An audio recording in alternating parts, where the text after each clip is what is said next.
미국과 한국의 북핵 수석 대표가 미국 워싱턴에서 만나 대북 공조 방안을 논의했습니다. 두 사람은 북한의 위협에 대응한 미한일 3국 안보 협력의 강화를 강조하면서 북한 추가 위성 발사 등 도발에는 독자 제재와 군 차원의 대응 등 단호한 조치들이 있을 것이라고 밝혔습니다. 첫 소식 함지아 기자가 보도합니다. 성김 미국 국무부 대북특별대표와 한국 외교부의 김건 한반도 평화교섭본부장이 12일 워싱턴 DC에서 북한 문제에 대한 대응 방안을 협의한 뒤 기자 간담회를 열었습니다. 성김 대표는 미국이 북한에 증가하는 위협에 대응해 구체적인 조치를 취해왔다면서 한국에 대한 미국의 확장 억제 공약 강화와 일본을 포함한 미한일 3국 안보 협력 확대를 사례로 들었습니다. As I'm sure you have seen, we have taken concrete steps to defend ourselves and our allies and partners from the increasing threat posed by the DPRK. This includes strengthening our extended deterrence commitment to the ROC and expanding trilateral security cooperation with Japan.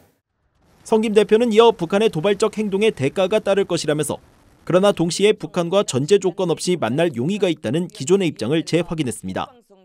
그러면서 북한의 추가 도발에 한국, 일본 등과의 단호하고 긴밀한 협력을 강조했습니다.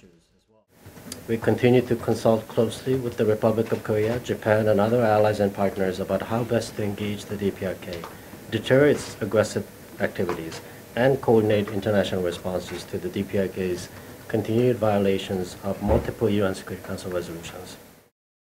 성김 대표는 북한의 추가 위성 발사가 이루어지면 어떻게 할 것이냐는 기자의 질문에 미국과 한국의 조율된 독자 제재를 언급했습니다. 이어 안보리에서의 대북 대응 방안을 찾기 위해서도 계속 노력할 것이라며 군도 북한의 위협 증가에 대응해 무엇을 해야 하는지 살펴볼 걸로 생각한다고 답했습니다. 한국의 김건 한반도 평화교섭본부장은 북한의 핵개발 의지를 꺾기 위한 국제사회와의 공조 노력을 강조했습니다. 또한 한미는 긴밀한 공조하에 북한의 핵개발 의지보다 국제사회의 비핵화 의지가 훨씬 크다는 것을 깨닫게 하기 위한 외교적 노력을 경주하고 있습니다. 북한의 핵보유를 절대 인정하지 않을 것이라는 국제사회의 단합된 메시지가 지속 발신될 수 있도록 한미는 G7, EU 등 유사 입장국들과 연대를 강화해 나가고 있습니다.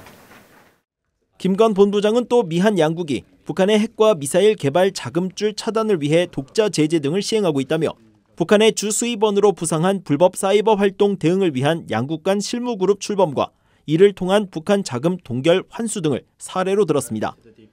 VOA 뉴스 함지아입니다.